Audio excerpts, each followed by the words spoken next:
అందరూ కూడా దీపారాధన తెచ్చుకున్న వాళ్ళు దీపారాధన వెలిగించండి. లేదా అక్కడ అఖండ దీపం వెలుగుతోంది, దానికి నమస్కారం చేసిన అనంత పుణ్యం కలుగుతుంది.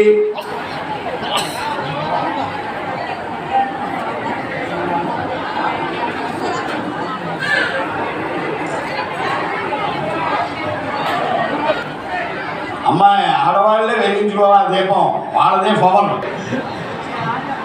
పూజ చేయడం అనేటువంటిది మనం శుభం కరోతు కరోతు కళ్యాణం. కోటి లైటింగ్ విసు ఫ్యాన్ కట్టేమ్మా. ఆరోగ్యం ఆరోగ్యం ధన సంపద ధన సంపద ధన సంపద శత్రుబుద్ధి క్షేత్రబుద్ధి శత్రుబుద్ధి క్షేత్రబుద్ధి వినాశాయ నాశాయ దీపజ్యోతి దేవజ్యోతి నమోస్తుతే నమోస్తుతే.